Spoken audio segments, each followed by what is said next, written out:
So on this note, we will start the webinar of today with a brief video on the caring economy.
Welcome all for today. This is a really special event. We thank you all for joining and welcome. So today we are hearing the 176 Women for Solutions webinar, where we create awareness, connect, and regenerate the world with our imagination and actions. I'm Laura Jadot, founder of Women for Solutions, a global network of thousands of women and men entrepreneur in over 40 countries that share simple, effective, scalable solutions towards a caring economy, a system that values the key importance in the wellness of people and nature. The focus of today's 8th webinar on a series of the legacy of Mary Magdalene in her positive impact then and today, that are mostly based in recent discoveries in the last 60 years in texts around the 1st, 2nd century diagnostics found in Egypt, Turkey, Greece. But today our special scholar is Jamie Coates, CEO of Wise Responder. What I love about Jane is that after meeting, we've become very good friends because he has an incredible life purpose. And his life purpose is, I am a man on a mission to galvanize men to co-create equally in the world with women. So beautiful life purpose, Jamie. I am a man on a mission to galvanize men to co-create equality in the world with women. I think that summarizes all, because he, as his richness in contribution to the world has been amazing all these many, many years. He has impacted many women and men, an Englishman by birth, graduated from Eton and Oxford. He has used his arduous determination and tenacity in many initiatives that he will share today, and that are, I'm going to just share a few. But one of the ones that he's working now that is fascinating is called Wise Responder Inc. That is its mission is to close the social gap, the data gap, by empowering financial institutions, corporation institutional investors, and government around the globe to use its multidimensional poverty index, MPI, metrics, and SDG1 index to make objectives, metrics-driven decisions that improve sustainable investment and reduce business and operational risks. Basically, he is all about the caring economy in a big way, because pillar number 4 is about metrics. So I'm all with what he had. But today, we are very privileged because we will have a webinar on wise responders and what he does, because it's fascinating. But today, we are going to focus on James' core campaigns, his poetry campaigns.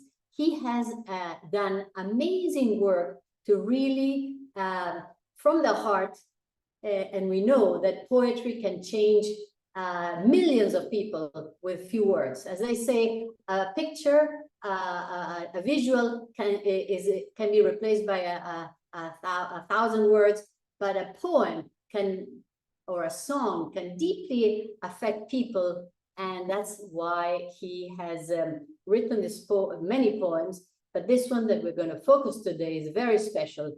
In this poem, he does take apart the notion of understanding that God, or supreme creator, is infused with a male dominance and espouse it to mutual, that is espoused with mutual adoration, and counters this with what we know, the yin and yang of what masculine and feminine are, and intertwine it and show that this is actually what his objective in life. So we'll start first with Jamie sharing with us brief words on why he is so passionate about his poetry campaigns, and then he will read his poem, and then we will open to discussion about the poem and why this poem has had such incredible impact. As you can imagine, is very much related to Mary Magdalene's principle.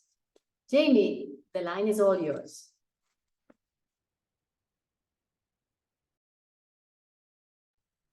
Jamie, we can't hear you. So thank you very much, everybody, and for welcoming me today.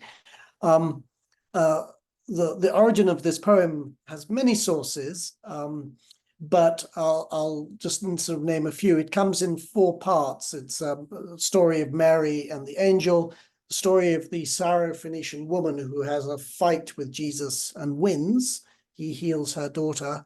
It has the story of Mary Magdalene at the tomb, and at the end it has the story of actually me standing on the roof of the Holy Sepulchre in Jerusalem for Orthodox Easter, lighting the candle of a little Ethiopian girl's candle on the roof on Easter. And so there's 4 parts here. I would say that I'm involved with women's education in India. I serve on the board of a women's college. Some of my graduate students have had arranged marriages. The college runs a women's center that documents the challenges and often the terrorizing of women in India.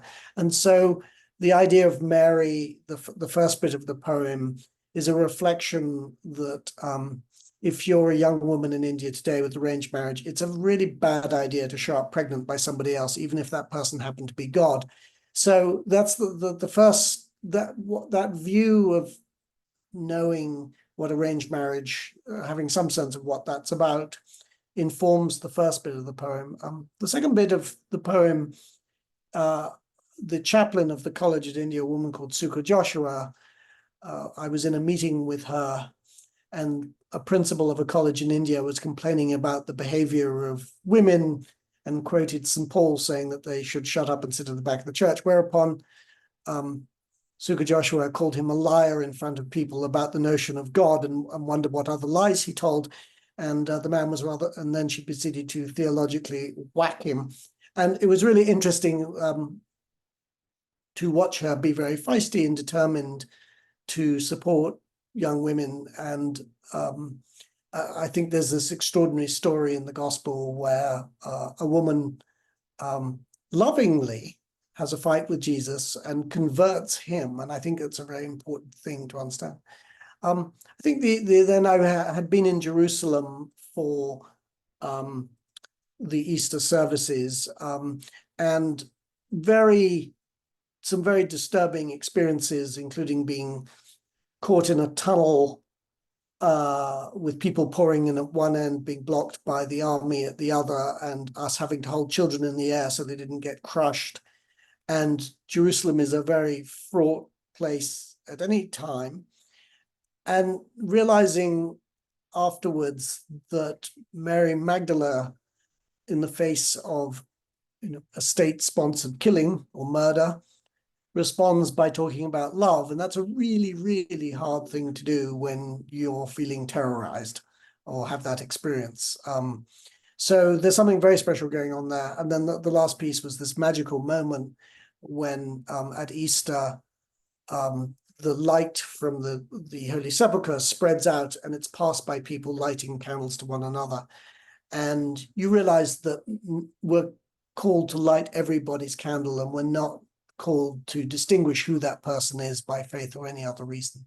So this is where the poem sort of began. And I had been on a week-long silent retreat in India. And at the end of it, a young woman who'd been sitting opposite me walked up, kissed me, put her head on my chest and said, "You are beautiful." And I sort of intuitively, reacted.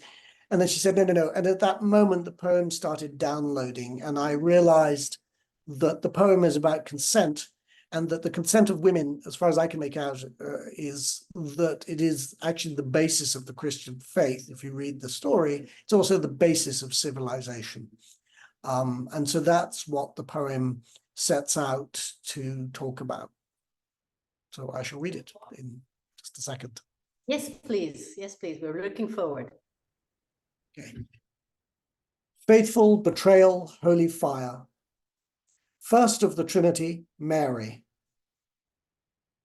God does not rape Mary. If God had raped Mary, do you think we'd have her joy so magnificently described? God sends Gabriel. He appears as the most gorgeous of men.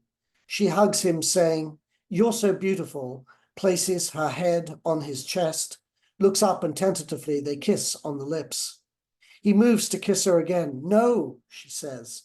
"My betrothal is arranged. My father is making me marry. I cannot defy him, my bloodline, my tribe."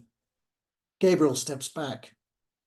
"You get to decide. God's love is consensual.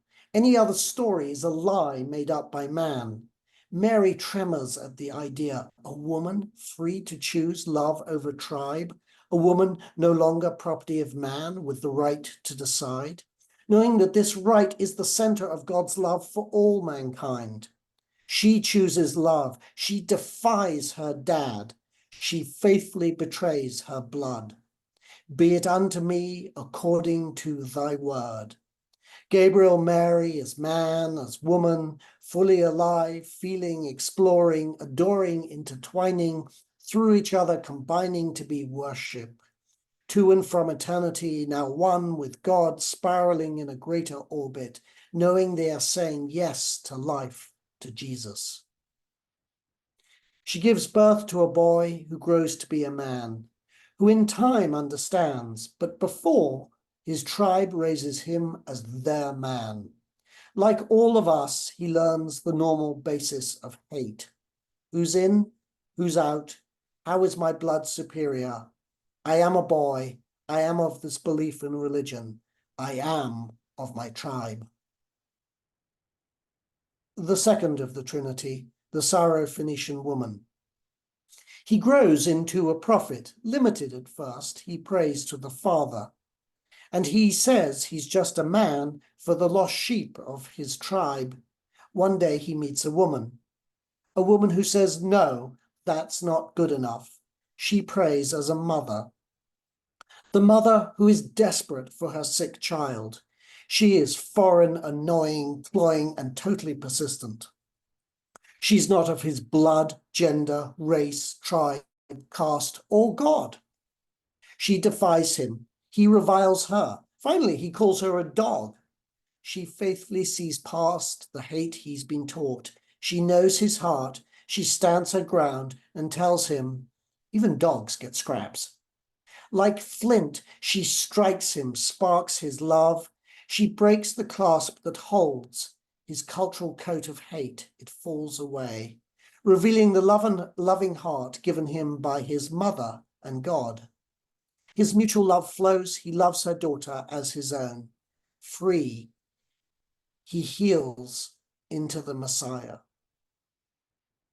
Third of the Trinity, Mary Magdalene. Now he's on the path to be crucified by those so superior. Now he honors every woman, every foreigner, every other. Now he's got it. Are you surprised why he's such a hit with all the women of the gospel described? Are you surprised that those of power still dressed in hate come after him for such betrayal with bloodshed in mind? Betrayed by a kiss, led through the crowds, they kill him on a tree. Mary Magdalene, she watches him die. His agony consumes her. She struggles to stop the terror from petrifying her. He dies. Is it over? The light is fading fast when his body is released. She follows as they take his body to the tomb, a new one carved into rock with a circular stone that rolls back into a slot. They haul his body down into the antechamber, onto the preparation table. No time to put him into one of the burial slots. It's Sabbath, darkness, she'll return when allowed.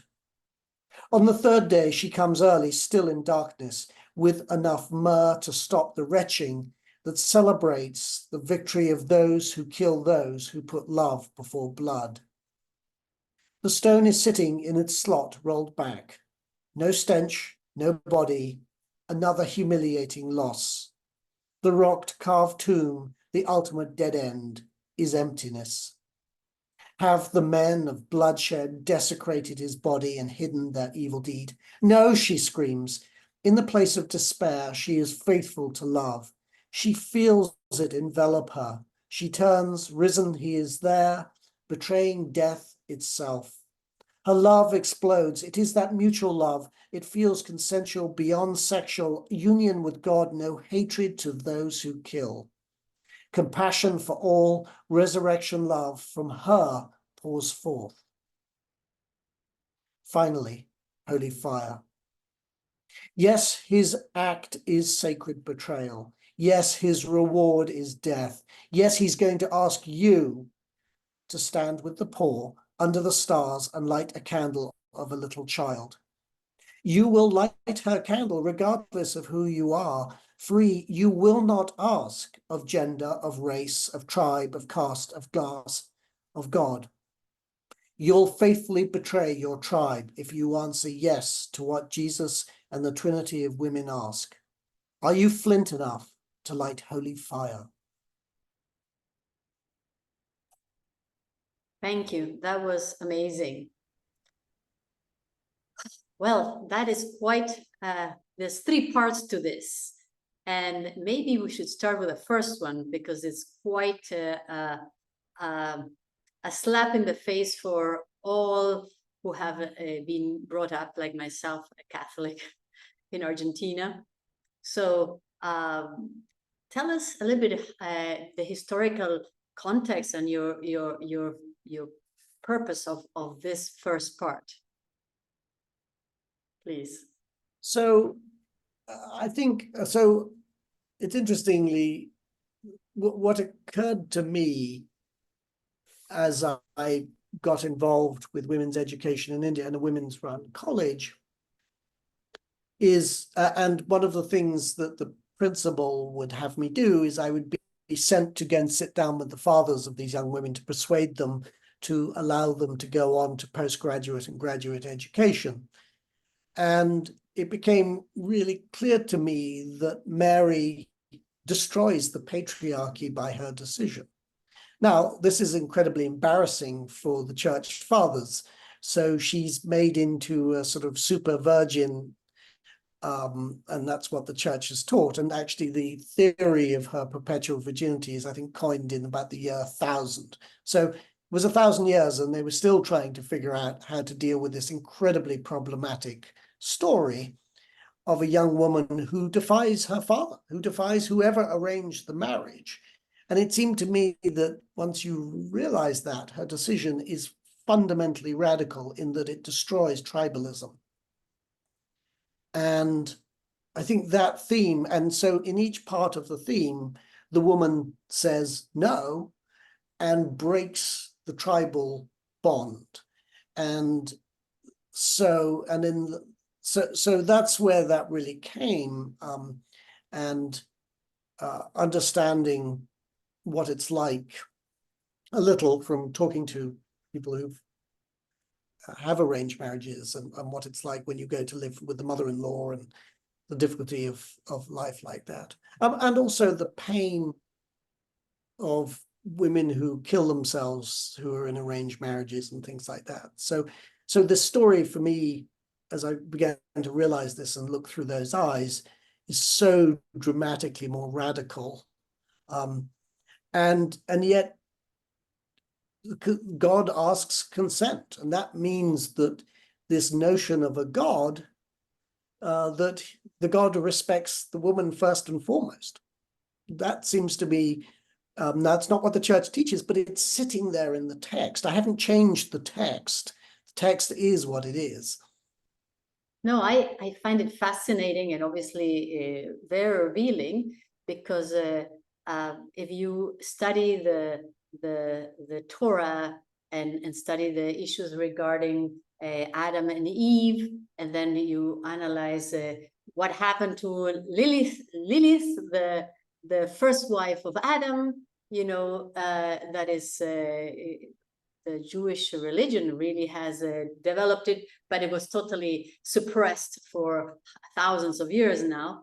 Has that something to do with this poem, or because there's like a repetition of this concept of freedom of choice for women, or not? I mean, I think, well, I had the privilege to go and attend a little church in Massachusetts with Karen King, who translated the Gospel of Mary and who would teach about early Christianity, and particularly that early Christianity was a much more open, diverse, and then gets cleaned up by the Romans sort of later on. So I sort of have the privilege of having my mind opened by that. And I think, I mean, I've been very influenced by this women's college in India. Interestingly, it's a Christian college, but it is in the city which has the largest temple to a female goddess in the world, the Sri Meenakshi temple. And so I've been very influenced by that. And I also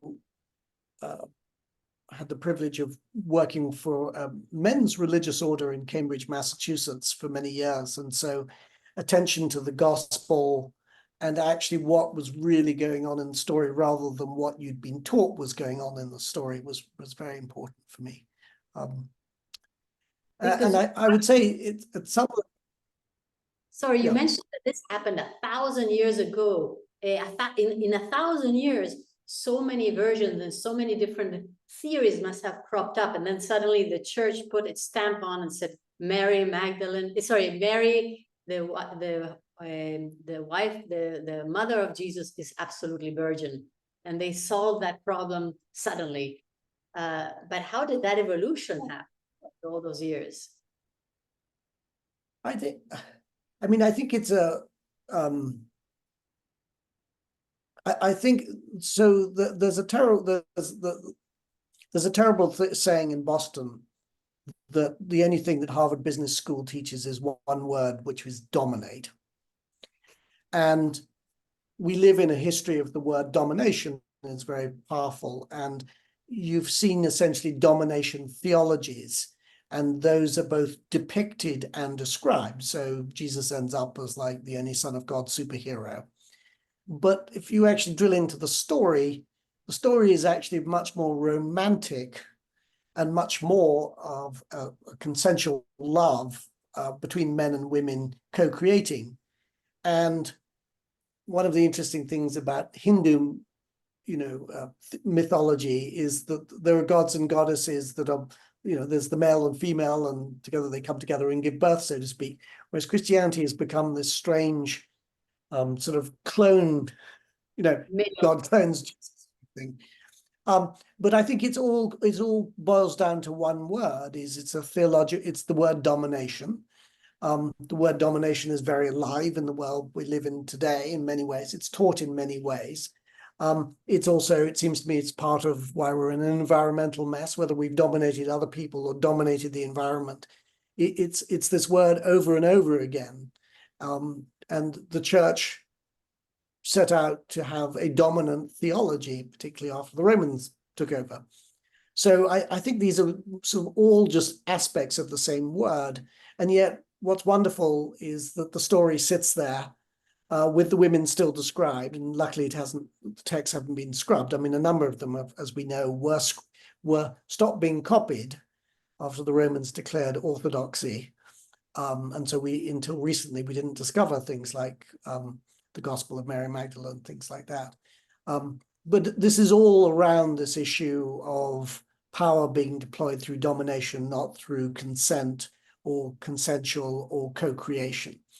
So the theme comes over and over again. And I think if I move on to the second part of the poem, in the gospel stories, you know, Jesus is born by an angel, Jesus is baptized by John the Baptist. But if in the arc of the story, something very strange happens in the story with the Syrophoenician woman, he walks into that story. It says in the Gospels, I'm just for the lost sheep of Israel. In other words, I'm just a Judean. I'm just for the people of Judea. And you are a foreign person, and I'm not going to have anything to do with you, and I'm not even bothered to heal your daughter. And she fights with him, and he loses. And he heals her daughter. And at that point, he becomes the Messiah figure if you think about a love for the whole world as opposed to the love for just a tribe. But she's this extraordinary pivot character. She's known as the Canaanite woman or the Syrophoenician woman. We don't know her name. The story isn't revered by the church. And yet he walks in one way and walks out in another. And in a sense that if you think about different types of love, this is actually, although it's a fight, is actually a form of erotic love. In other words, it's two people come together, a new life emerges. She walks out with a healed daughter. He walks out no longer wearing his tribal Judean coat. So it's an extraordinary moment in the arc of the story. And, you know, again, I think the church, you know, it's not, it's a story that isn't widely seen as the pivot, but it seems to me No, it is exactly. the pivot. That's the issue that you're the first person that I hear talking about this part of the Bible, and I've read it over and over, but I must have totally glazed over it and saw nothing from that. No, I heard of one of the monks give this wonderful sermon where he started by saying, well, we were French Canadians, and we didn't eat potatoes because we didn't like the Irish. And he went on to make you more and more uncomfortable about all the little hates that he had been taught as a child.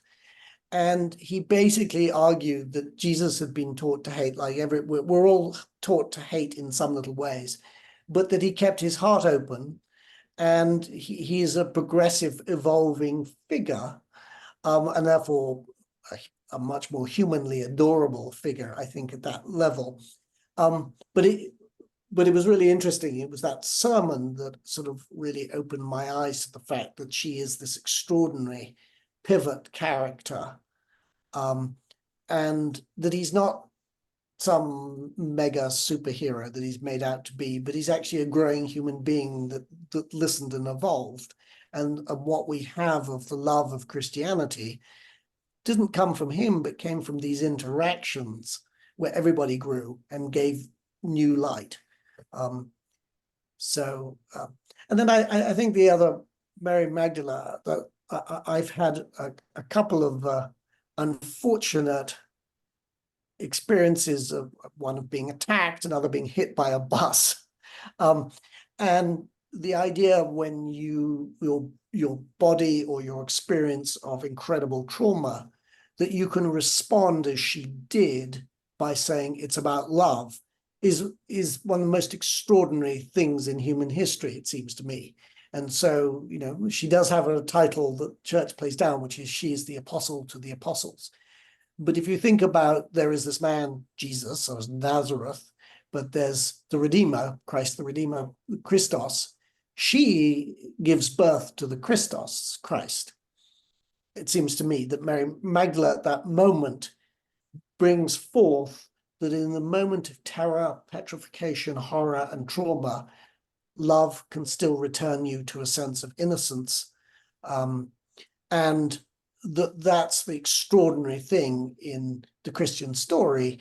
And she gives that gift. She births that gift of the risen Christ to us, and makes the story into a redemption story, not, he suffered, so we all have to suffer too, or we're going to go and get vengeance. I mean, there's two things that go on.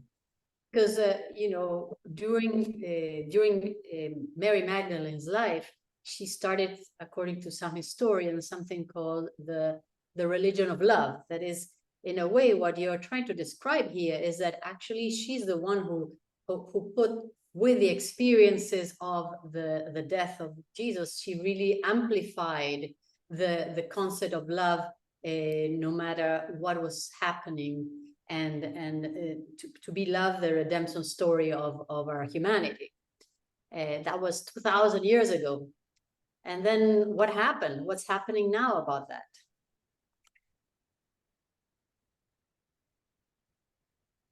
I mean, I think,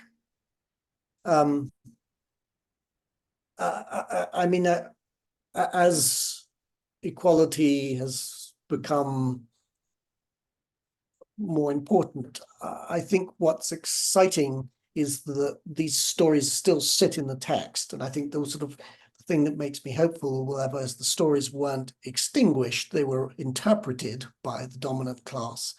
But they are available, and they are available for us to restore them.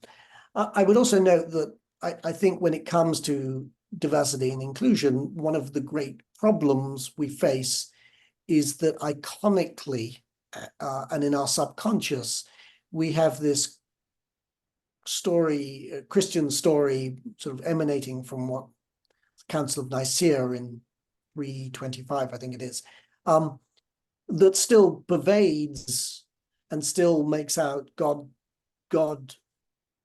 is portrayed as primarily a masculine form. And I think that is a limiting factor on how far one can go on equality. And, it's appalling at some level of how little progress we've made at some level. And therefore, but I'm a big believer in not saying, well, I don't believe all these stories are rubbish, because they have so much cultural power, and culture, what's the expression, culture eats strategy every day. And therefore, I actually think you have to go back and dance with the stories and say, hang on a minute, these stories can be looked through a different lens. And this poem is actually written quite carefully. It's technically, theologically orthodox. It doesn't actually change the text. It doesn't say, it doesn't imagine that Mary Magdalene was the wife of Jesus or anything. For me, that is actually, all of that is rather irrelevant. What's relevant is just sitting there in the text as this extraordinary transformation power of going through a traumatic event, coming out saying, no, it's not about vengeance, it's not about anger, it's not about whatever. It's the power to absorb all that and to come back with a resurrection, that we're going to build a peaceful kingdom. And I think, there's a term, the unimaginable cruelty. I think it's a really unfortunate term, because it seems to me that all the Holy Scriptures have imagined and described all the most terrible cruelty you could ever imagine. What is unimagined and what we need is a peace of consensual co-creation. And, the lighting of the candle at the end, the spirit, the life of the spirit is, can we actually imagine peace? Can we be bold enough to imagine a world where business schools don't just teach one word, basically? That the concept of consent is there, that that we don't just work for the God, we work for the God and the goddess. I think that's where we're arrived at. And I think maybe we've arrived at a really, I know women who have senior positions in places. And I think one of the interesting things is that they've arrived in institutions largely crafted and molded by men, but now there's an opportunity to recraft institutions and whatever in the form that women think will enrich the world. And I think that's a great opportunity. But we're just arriving at that point, it seems to me, in many ways. Yeah, I just want to mention that, I think Pope Pio, 500 years after Christ's death, decided that Mary Magdalene was the prostitute, and started the whole theory of the Christian Church about the redemption. And so Mary Magdalene became the redemptor of and the sinful pardoned from life.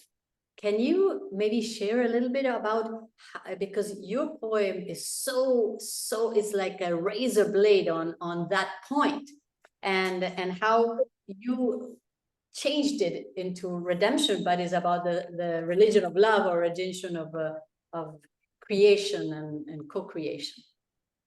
So I think, so first of all, in the text, I mean, it says she has demons. There's no description in the text that was the case. But it's not to say that we don't all have demons ourselves. But there's no description. I think one of the great problematic issues is that it seems to me that these are consensual romantic stories where power is shared. And so stories were created to remove that. And in each of those things, Mary Magdalene was tarnished as a prostitute, the Syrophoenician woman was ignored, and Mary was converted to a virgin. Pretty successful set of strategies, it seems to me, if you want to make people irrelevant. So those were the three things: denigrate, purify, or ignore, instead of just, well, actually, no, they were people coming together and in love. And it was a consensual and romantic story. And the humanity got lost in all of this. The domination removed the humanity. So it's there to be reclaimed, it seems to me. I love the concept of denigrate, ignore, and divinify, and how that way of creating messages created more power for the domination of patriarchy. And yeah, I mean, we're all here as complicated people. We're neither pure or evil. We're complicated people, and I think even in these stories, they're all complicated human people who try to love. So, yeah, I'm open the floor to questions in the group. If anybody would like to ask a question, please open your microphone, and if you don't mind identifying yourself. And on that, if waiting for a question, can you instead share? I know you're very passionate about your Nicene Council of 325 AC, and what have you done about that? Because you've really made a major movement in the United States on that. So it's interesting. So historically, so in 325, the Emperor Constantine, a convert to Christianity, convenes what's said to be historically 318 guys, and they come together and they write what is the Nicene Creed. We believe in the Father, Son, and Holy Spirit, and they define what is, they codify what Christianity is. And it seems to me that there's an opportunity to wonder, well, what happens if 318 women got together and debated on Christianity? What creed would they write? Would they write a new creed? What would they say? And I think I have a provocation because, I mean, one of the things I've learned being taught, and I went to an all-boys school and whatever, if there's a way to stay in power, what you do is you say, well, it was decided a long time ago and you can't change it. And there's a lot of, in the church, that, well, the Council of Nicaea decided and that was it. And I think a lot of people say, well, let's change the face of religion, whatever. Well, why not just start by saying, well, let's have a conversation. And what happens if you put 318 women together? What would they come? And what happens if the men listen? What would we hear?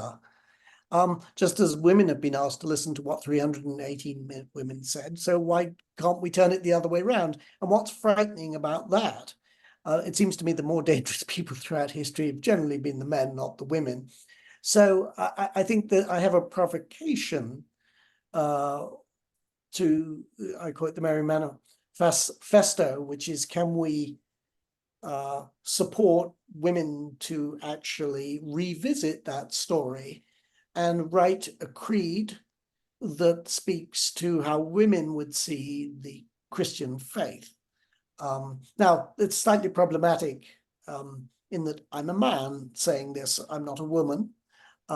So it in me creates a very interesting issue because it's not something I can lead. It's not something, because if I lead it, I undermine it, because I would undermine very much. So for me, not only is it an interesting thing to call for, but I also have to be disciplined to what the words are, which is, it's not for me to decide or to take anywhere with it. It's for women, if they so wish to do that. And I think the opportunity is there to take on the whole structure of the church. And the structure of the church is pivots off that thing. It's where orthodoxy got defined. So why not go back to the pivot point and say, actually, it's time to revisit. To revisit with 318 women and revisit what they have to say about the interpretation of, with the new texts, with all the new texts that have been discovered in the last 60 years in Turkey, Egypt, and that have not been touched by humans since they were written. So it's a very, very interesting position. We can definitely take that to heart and try to do something, James, in the next few years.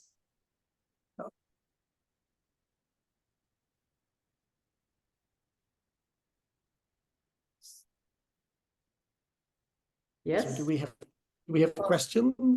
We have a question, Hella or Natalie, Vivian, if you want to ask any questions, we have around 10 more minutes in this call. But have you, Natalie is there? Natalie? Laura, I saw you were moderating this, and you're so beloved to me, and it's one of my favorite new-ish topics. I've been following a Mary Magdalene Curiosity for a bit over a year now. And yeah, so I don't know that I have a question so much as just a gratitude. And Jamie, your comment about it's not for men to say, I'm not sure that that's accurate. You know, the men hold up the other half of the sky, and the conversation needs to be more of a collaboration, and that, you know, I have a core belief the future hinges upon a more just and gender balanced world. I know Laura joins me in this. Sounds like everyone in a conversation like this would agree. But, you know, the future is a world designed, defined by men and women together, right? We're in this transition time toward that future. So more of that power with versus that power over that we've been experiencing for millennia. So just wanted to go off camera to say bravo. Really grateful for this conversation and the insights that I've gleaned that I hadn't come across yet. I know. Thank you, Natalie. This is a great. James? So somebody recommended that I take a course organized by African-American women in Georgia, which I did virtually. And it was really wonderful. One of the things they did was they slowed down all the conversations and got people to breathe slowly. And so, and after that, I talked to a group of women who in the 1970s had one of the first meetings on feminist theology in the Presbyterian and I forget what the church, they had a conference and they all got viciously attacked. In one thing in the Presbyterian church, a couple of guys sent individualized letters to every member of the Presbyterian church saying the women should be fired from their academic positions and removed and whatever. And so it was fascinating talking with them about their learning lessons of, can one bring men along? So I tried to capture all of those conversations I've written something called the Psalm of Change, which is designed to be read by men and women slowly. It's written, so Psalms are written so you pause halfway through to slow your breathing down. And the idea is you read the Psalm twice with men and women, and then you can have a conversation that enables men to hear what women won't normally tell them because usually it's not safe. And so that's been very interesting working can you on. explain why the breathing, and then we go further in, because the breathing has some, now that breath work has become so big and so important in our society as something that only maybe a few years ago was irrelevant. I mean, for many, but now breath work is a major topic in most conversations about health, healing, and conversation. So I worked for an order of monks, Christian monks in Cambridge, Massachusetts, who the men would pray 4 times a day, and they would do the Psalms, and the Psalms you pause halfway through the Psalms, and it was really impressive to watch just physically what it does to you when you slow down and you listen more deeply. And so the Psalms, as writing Psalms as a technique, is something that I learned to love. And so, but we also live in a world where there's lots of people speaking too quickly, too fast at each other, and that when you slow down is really important. I'm not sure if it went through, but in the chat, I put the link to the Psalm of Change. And there's been so the question was, I would say one other thing, that the monks had this great wisdom, which was that there's a difference between forgiveness and reconciliation, in that forgiveness is to release you to walk away, and reconciliation is only when it's safe. So the question then emerges is, what do you need to do to have a safe conversation with men and women, particularly to help men hear things that they're not told? And I'll tell you a funny story. So women won't tell men many things, but I've also discovered, I've never discovered a man who knows who has a female partner, who knows the name of the lipstick of his female partner. And it turns out, it seems that women get up in the morning and think in Pantone colors, and men get up and think in blue, gray, white, or whatever. And the two will never talk about color. It's extraordinary. So there are some barriers to overcome, but even around color tone, there's no language. So, well, I think that it's just a question of patience and empathy, deep empathy of understanding the other one and being able to put yourself in the shoes of somebody else and connect with that person with an open heart. I think that would be the first step for that. But going to would you like to give us a little bit of a summary of that conversation, of that dialogue you had, just to close the webinar on the I was looking for it. It's well, I would say one thing. So I have a daughter who I sent on what are called impact defense learning before she went to university. And what was sad was you had a group of young women who were taking these courses and learning how to have difficult conversations, and you didn't have courses for men. And I think men are very unsupported or don't have structures, a way to do that. and I hope that there can be more support for men to be in conversations as well. So that's sort of one thing I would note is how to try and create frameworks. And some of what I'm trying to do with my poems is they are frameworks of which I'm hoping, that will inspire men to drop the enculturated domination that is there unconsciously a lot of the time, and be able to participate in a more open, mutual conversation that will create new things that we would have never imagined, that will build a better world. James, I couldn't agree more with that. However, there's something, neuroscience has showed us and has proven that sometimes we have certain attitude responses that are so automatic and so ingrained after like 2, 3, 5,000 years in our domination or submissive type of behavior, that it's very difficult to change fast enough.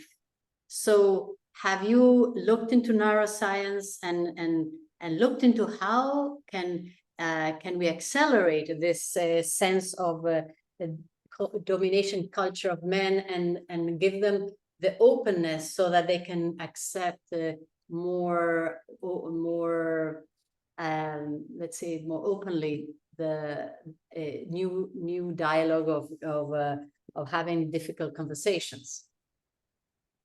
Well, I mean, I do. I actually think things like yoga and stuff are really important. Physicality. I mean, living in your whole body and how you feel about that, and so on.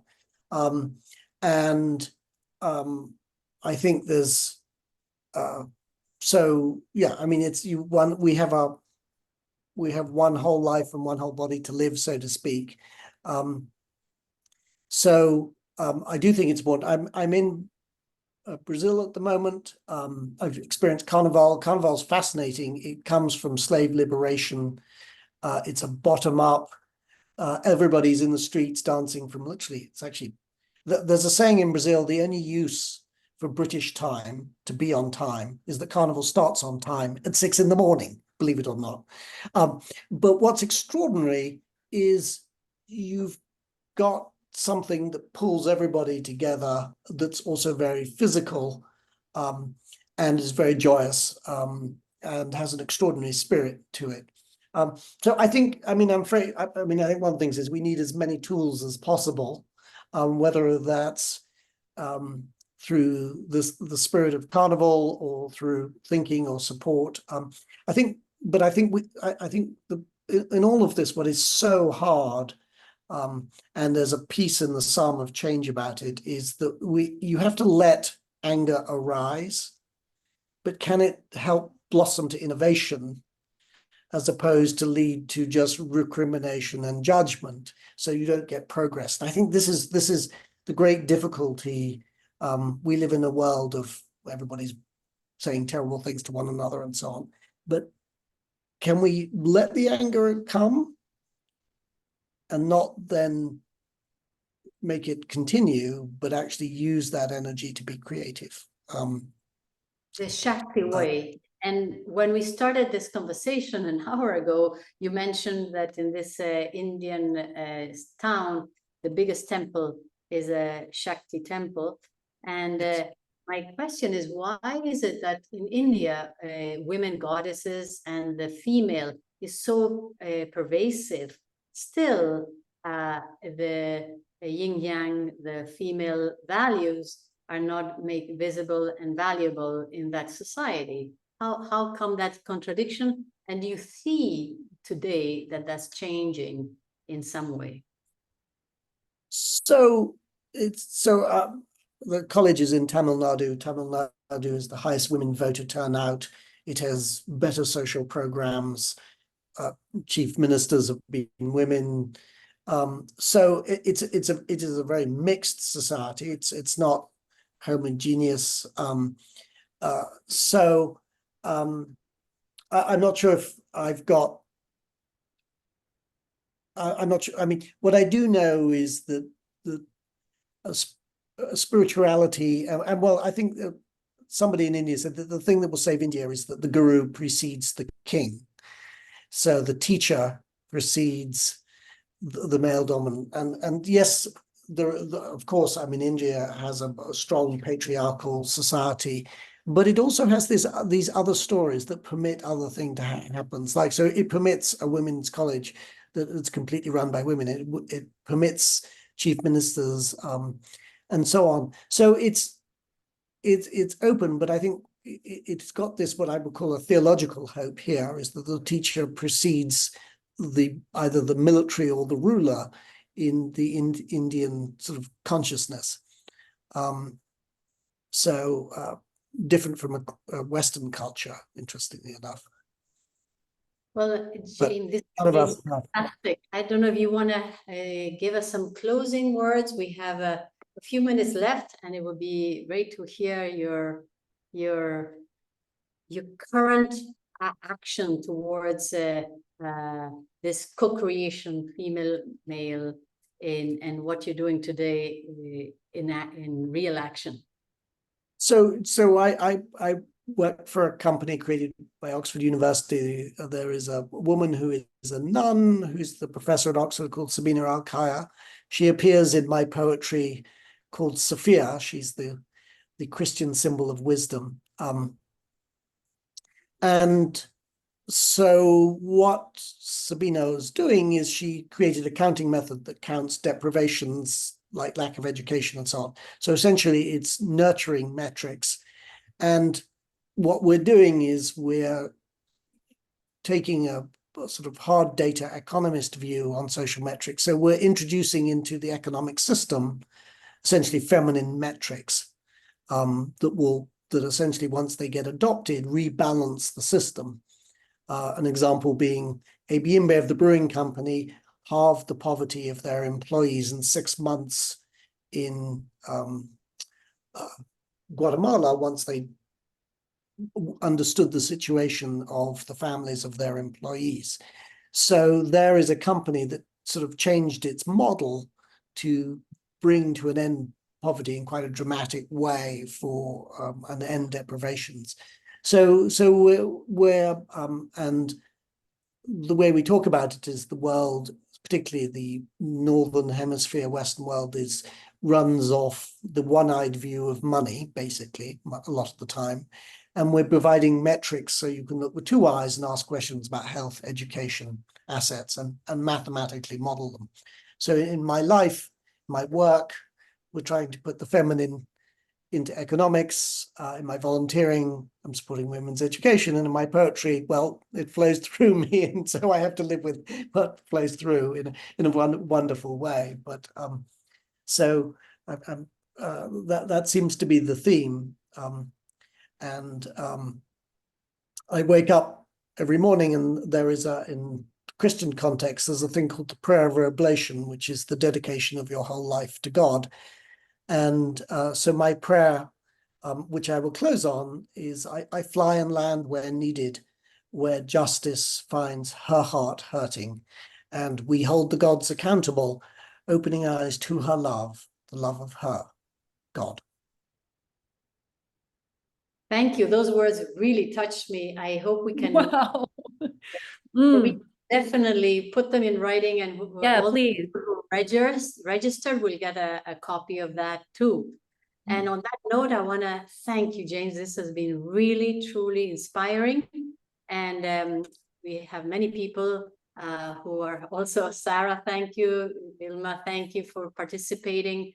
And we want to share with you that on the next month, we will have 2 webinars, number 9 and 10, on again, the series of Mary Magdalene, her positive impact yesterday and today, one related to economics, and a new book that is being written on Mary Magdalene and economics.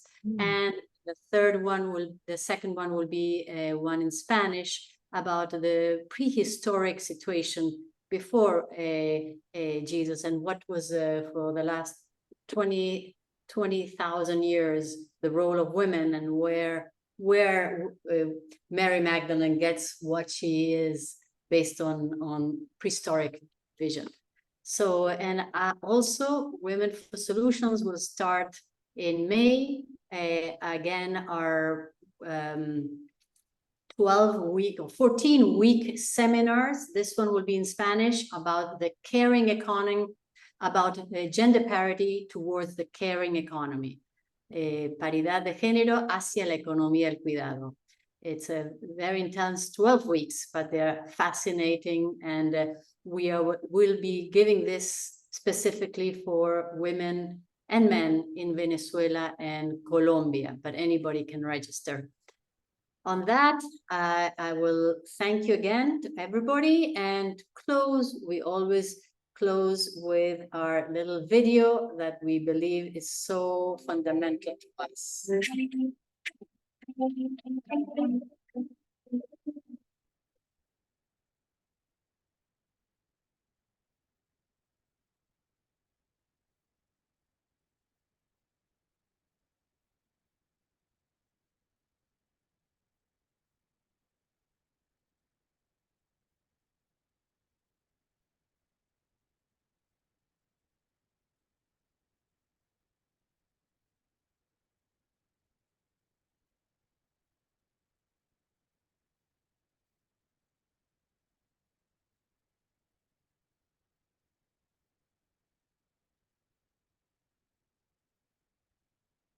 Thank you again, and on this, we will see you in a few weeks with the next webinars.